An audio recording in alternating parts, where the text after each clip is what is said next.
Fala galera, tudo bem com vocês? Sou eu, professor Gabriel Feitosa de Geografia.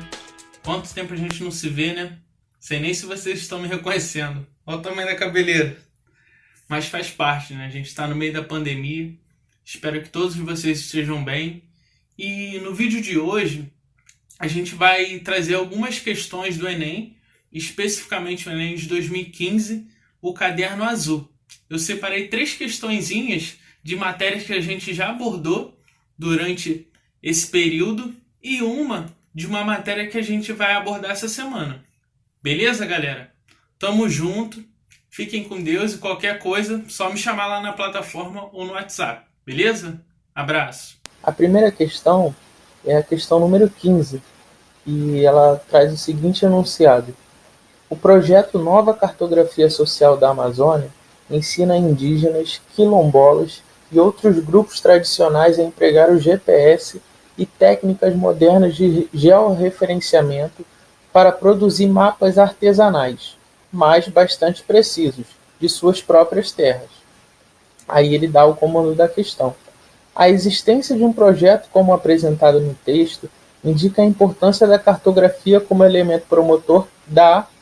Então, como nós já vimos nessa questão, traz como eixo temático a cartografia, não propriamente dita, né, como nós aprendemos, questão das contas, de escala, é uma questão mais conceitual. Então, antes de tudo, a gente tem que selecionar as palavrinhas-chave, né? No caso dessa questão, é a cartografia social. Vamos aprender um pouco sobre o que é a cartografia social? Então, galera, a cartografia social, ela tem como objetivo tornar visível grupos minoritários. O que seria isso? Nós aprendemos que toda a elaboração de um mapa, ela tem uma visão geopolítica sobre determinado espaço. E na maioria desses mapas que nós conhecemos, os mais tradicionais, esses grupos minoritários, marginalizados, eles não têm voz. Então, a cartografia social, ela surge justamente para permitir que esses grupos marginalizados, minoritários, ganhem voz e assim possam produzir os seus mapas. No caso, o comando da questão, eles trazem os grupos minoritários, os indígenas, os quilombolas, na região amazônica. A gente pode citar outros também, os seringueiros, os pescadores. E aqui, para a nossa realidade urbana, a gente pode designar como atores minoritários as próprias comunidades, certo? As favelas. A gente pode observar em alguns mapas que áreas de favelas elas não são representadas. Algumas áreas de favelas são representadas apenas por vegetação. E a gente sabe que no lugar daquela vegetação há a existência de habitações, de ruas, de vielas. Então, a cartografia social surge com a intenção disso, de tornar esses atores minoritários, que antes eram invisibilizados, que eles possam se tornar agente principal da cartografia. Então, a cartografia social ela permite que a visão espacial de cada grupo seja mapeada. No caso aí da foto, a gente tem um exemplo, né, que é a oficina de Santarém, localizada no Pará, onde a nova cartografia social da Amazônia é realizada. Moradores locais ajudam na elaboração dos mapas. E a cartografia social ela pode ser feita de 2 formas. Ou um cartógrafo, né, aquele que detém os conhecimentos específicos, ele introduz o conhecimento aos agentes, né, às comunidades minoritárias, ele introduz o conhecimento e deixa que eles mesmos façam os mapas, ou então o cartógrafo ele faz simultaneamente com esses agentes. Então a gente tem essas 2 formas de elaborar uma cartografia social. Então vamos voltar lá para a questão? Aí a questão pede o seguinte comando. A existência de um projeto como apresentado no texto indica a importância da cartografia como elemento promotor da letra A, expansão da fronteira agrícola. Não, né, galera? Se a cartografia social ela permite dar voz a grupos minoritários, a expansão da fronteira agrícola não é a resposta adequada. Letra B, remoção das populações nativas. justamente o contrário, né? Se a gente vai dar voz para essas comunidades, as comunidades marginalizadas, não é o objetivo principal da cartografia remover essas populações. Letra C, superação da condição da pobreza. Então, a cartografia social, ela tem N benefícios, porém ela não consegue superar a condição financeira da pessoa, né? Então, essa também não. Valorização da valorização de identidades coletivas, letra D. Então, essa daí é que chega mais próximo do que a gente pede, né? Porque justamente valorizar as identidades coletivas. No caso da questão são os indígenas e os quilombolas e outros grupos tradicionais. Eles empregam técnicas geográficas, cartográficas, né, GPS e técnicas modernas de georreferenciamento. Então a letra D é mais adequada, mas vamos ver a letra E. Implantação de modernos projetos agroindustriais. Nada a ver, né, galera? Então a resposta só pode ser a letra D. Valorização de identidades coletivas. Galera, agora a questão de número 30. Vamos lá? Os movimentos de massa constituem-se no deslocamento de material, solo e rocha, vertente abaixo pela influência da gravidade. As condições que favorecem os movimentos de massa dependem principalmente da estrutura geológica, da declividade da vertente, do regime de chuvas, da perda de vegetação e da atividade antrópica. Comando da questão. Em relação ao processo descrito, sua ocorrência é minimizada em locais onde há. Então vamos lá, galera. Essa questão traz sobre os movimentos de massa, né? Ou seja, os deslizamentos de terra. E aqui, né, a questão já está dizendo as condições que favorecem esses movimentos de massa. Que elas atuam através da gravidade, da declividade da vertente e do regime das chuvas, além da perda de vegetação e da atividade antrópica também, né? A atividade do ser humano. Essas são as condições que aceleram o processo de movimentação de massa. Então vamos entender um pouquinho também a respeito da movimentação de massa para a gente identificar o que pode ser minimizado para que isso não ocorra. Então, galera, aqui a gente tem 3 imagens onde a gente identifica como é que ocorre esses deslizamentos. A primeira imagem é uma declividade, né, uma encosta, onde há a presença de vegetação.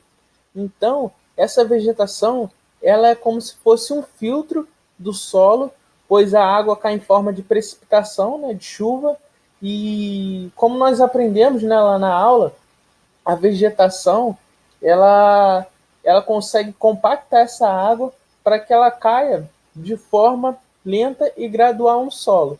Então, a vegetação, né, nas árvores, a precipitação ela vai cair nessas árvores e elas vão se deslocar lentamente nos solos. Então, essa água vai infiltrar o solo de uma forma desacelerada e não vai ocorrer esses deslizamentos.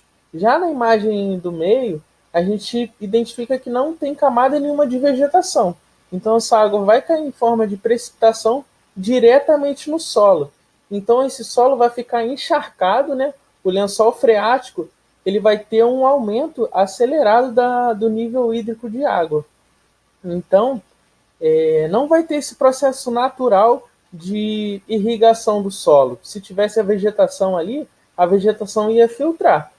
Como não tem, esse solo ele está exposto, então a água ele vai cair de forma direta no solo.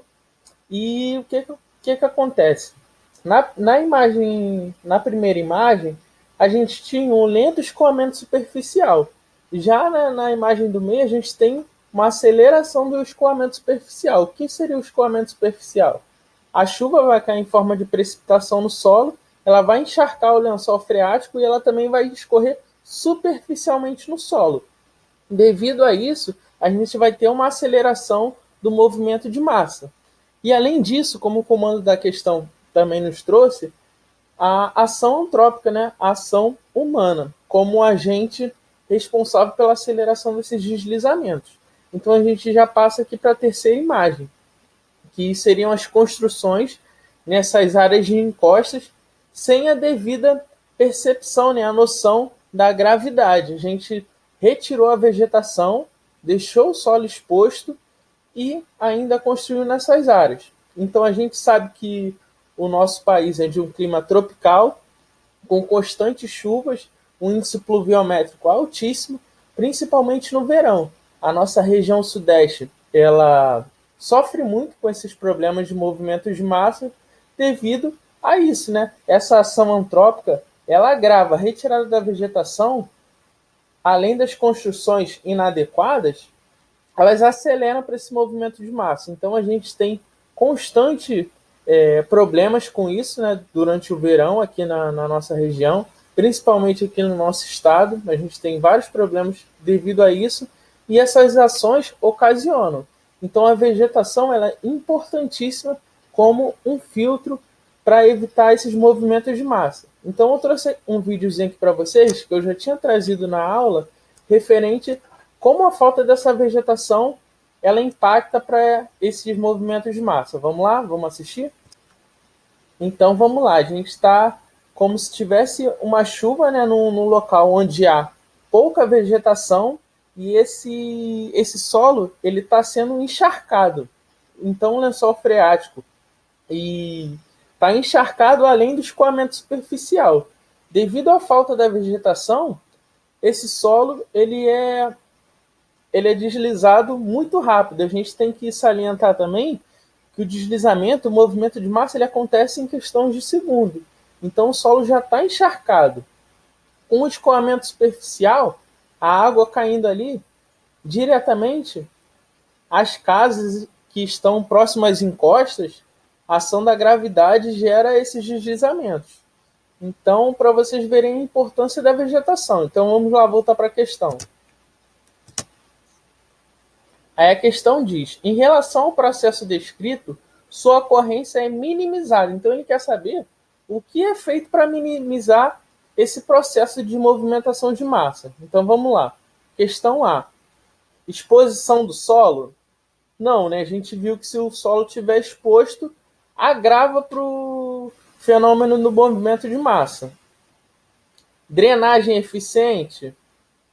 Sim, é uma resposta boa, né? Porque a gente sabe que com a vegetação no solo a gente consegue ter uma filtragem maior. O solo ele drena no processo natural e a água vai lentamente através do lençol freático para os rios e até para os mares, né? Rocha matriz resistente. Ela é importante, ela ajuda, porém não é o fator principal. Então, essa questão, essa alternativa, a gente não é ideal para a gente, para o comando da questão. Agricultura mecanizada. Então, galera, a agricultura mecanizada, ela não é realizada em áreas de declividade. Então, essa questão também, essa alternativa, ela não é ideal. Média pluviométrica elevada. É justamente ao contrário, né, galera? Se a gente tem uma média pluviométrica elevada, como a gente tem, né, no nosso país, isso corrobora ainda mais para os movimentos de massa. Então, a alternativa não pode deixar de ser a letra B, drenagem eficiente. Beleza? Valeu, galera. 31 agora. A imagem representa o resultado da erosão que ocorre em rocha nos leitos dos rios, que decorre do processo natural de... Então, a questão ela traz uma imagem, um textinho para a gente. A imagem, como eu acabei de falar, né, decorre do processo de erosão nos leitos dos rios. Nós aprendemos, referente ao processo de erosão, que ele é responsável, um dos responsáveis dos agentes exógenos, né, dos agentes modeladores do relevo. E a erosão, ela tem um processo, né, várias etapas, como nós aprendemos. E quais seriam? Vamos lá. As etapas da erosão, do processo de erosão. A primeira etapa é o desgaste, né? O desgaste das rochas. Depois o transporte desses sedimentos. Por final, a deposição. Então vamos às alternativas. Essa é uma questão boa que dá para a gente matar ela só na observação da imagem e do textinho. Vamos lá? Alternativa A. fraturamento geológico derivado da força dos agentes internos. A gente sabe que os agentes internos ou endógenos, eles são responsáveis por dobramentos modernos ou por fraturas, né? Então, eles não conseguem realizar essas cavidades redondinhas como nós estamos vendo na imagem. Além da gente saber que o processo erosivo é um processo externo, então a gente já exclui essa alternativa. Alternativa B, solapamento de camadas de argilas transportadas pela correnteza. Não, né, galera? A gente já está verificando na imagem que não tem camadas se sobrepondo sobre o leito dos rios, né? Então, muito menos de argila. Letra C. Movimento circular de seixos e areias, arrastados por águas turbilionares. Vamos analisar a imagem novamente? Então, ele traz a imagem, né, do processo erosivo no leito dos rios e ele dá uma amplificada aí próximo ao processo de erosão. Vamos dar uma olhada nessa imagem amplificada. A gente verifica, né, que o fenômeno erosivo está na forma circular, né, com a setinha no movimento circular, como ele pediu. Movimento circular de seixos e areias. A gente pode identificar que no leito dos rios, né, composto também por areia, a gente verifica a presença de alguns grãos de areia, né, de diversos tamanhos. A gente verifica, então, um movimento circular e areias também, arrastados por águas turbilionares. Como estão no leito dos rios, a gente pode imaginar que sim, eles estão arrastados por águas turbilionares. Então a gente pode identificar justamente esse processo de turbilhão, né? Movimentos circulares, grãos de areia e esses movimentos. Então a gente guarda essa alternativa aí. Alternativa D. Decomposição das camadas sedimentares resultante da alteração química. Então, a gente sabe que a decomposição ela é um processo intempérico, né? Não um processo erosivo. Então, a gente descarta também essa alternativa. E a alternativa é assoreamento no fundo do rio, proporcionado pela chegada de material sedimentar. Então, a gente sabe que o assoreamento do rio é um processo no qual ocorre, sim, devido à chegada de material sedimentar, né, a deposição dos sedimentos, o último processo de erosão, porém não é o que o comando da questão nos pede. Então, a única alternativa correta é a letra C, movimento circular de seixos e areias arrastado por águas turbilionares. Então, galera, essa pergunta, se você tivesse... Eu sei que a gente lá na prova, a gente está... Vocês, né, no caso, estão super ansiosos, tal, nervosos, mas se vocês tiverem o mínimo de atenção, dá para matar sem ter muito conhecimento prévio. A gente precisa saber do processo das etapas, né, da erosão, porém a questão ela já nos dá alguns comandos, né, que a gente pode identificar apenas olhando as alternativas, beleza?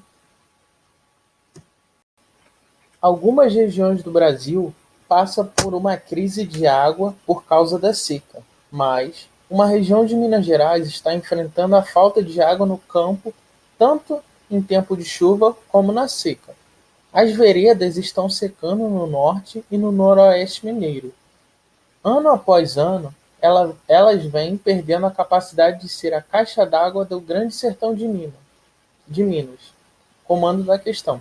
As veredas têm um papel fundamental no equilíbrio hidrológico dos cursos de água no ambiente do cerrado, pois...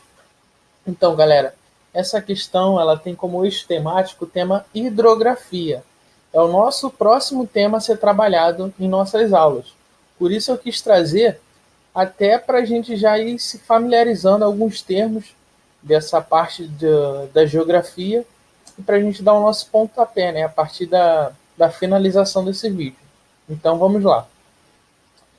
Como eu falei em algumas questões anteriores, é importante que a gente destaque alguns termos, certo? Então eu vou pedir para que vocês selecionem aí mentalmente o termo, né, veredas. O que seriam as veredas? As veredas são vegetações típicas do bioma cerrado. As veredas, elas são muito importantes, pois elas servem para filtrar a água, né, que cai em forma de precipitação nesse solo, assim como aquela outra questão que a gente abordou, né, dos movimentos de massa. As veredas são muito importantes, pois elas atuam como uma imensa filtragem, né, como o comando da questão disse, né, uma caixa d'água. Ela absorve essa água que cai no solo e ela fica compactada ali, né, podendo levar para o lençol freático de forma lenta e gradual. Então, é importante vocês saberem, mas não era necessário, quem fosse fazer a questão, não era necessário saber esse termo, mas vamos lá explicar por quê. As veredas têm um papel fundamental no equilíbrio hidrológico dos cursos de água no ambiente do cerrado, pois, alternativa A, colaboram para a formação de uma vegetação xerófila. Esse é um termo que vocês precisam saber, e vocês vão saber daqui a pouco. Vegetação xerófila é típica de climas secos, que não é o caso, né? Minas Gerais ali está nessa região de Minas Gerais que ele abordou na questão, está próxima ali na transição, próximo ao cerrado, então não é o clima predominantemente seco. Então, essa questão a gente já deixa de lado. Alternativa B. Formam os leques aluviais nas planícies das bacias. Então, se a gente está tratando da falta de água dessa região, então não tem como formar novos leques aluviais em planícies de bacias, né? Então essa alternativa a gente também já descarta. Letra C. Fornecem sumidouro para as águas de recarga da bacia. Então, galera, sumidouro nada mais é que uma área onde há vazão de água. Então é como se fosse uma circunferência onde a água está sendo está saindo, né? Então, não é alternativa, né? Se ele diz que está perdendo a capacidade de ser uma caixa de água, então caixa de água a gente já imagina que comporta, né? Que fica aprisionado. Então, o sumidouro ele é justamente o contrário, ele está escoando a água. Então, a gente descarta essa alternativa. Agora, letra D. Contribuem para o aprofundamento dos talvegues ajussantes. Então, agora já pegou uns termos mais científicos, né? Que não é muito comum à nossa realidade. Então, talvegues. Talvegues, galera, seriam a área mais cavada próximo à profundidade dos leitos dos rios. Então, não é o caso, porque a gente está abordando que está com problema de falta d'água. Então, para aprofundar os talvegues, a gente precisa de mais recurso hídrico ainda, né? Então, não é o caso. Sobrou a última alternativa. Constitui um sistema represador da água na chapada. Ou seja, se a gente for analisar a última frase do texto, que diz: ano após ano, elas vêm perdendo a capacidade de ser a caixa d'água do grande sertão de Minas. Ou seja, a caixa d'água, como a gente sabe, né, nós temos uma caixa d'água na nossa casa, ela compacta a água, né? Então, a gente pode analisar esse termo represador como um sinônimo de caixa d'água. Então, dentre as alternativas, a que está mais associado ao termo que as veredas têm um papel fundamental no equilíbrio hidrológico seria constituir um sistema represador de água na chapada. Portanto, a alternativa correta é a letra E. Beleza, pessoal? Então, galera, eu trouxe essas 4 perguntinhas do Enem para a gente iniciar, já começar se familiarizando com as questões. 3 questões já foram de temas que a gente já abordou e a última do assunto que a gente vai iniciar na próxima semana. Então, eu peço para que, se vocês tiverem dúvida, para me chamar ou na plataforma que a gente utiliza, ou então via WhatsApp. Qualquer dúvida é só falar comigo que a gente vai trabalhar juntos, beleza, galera?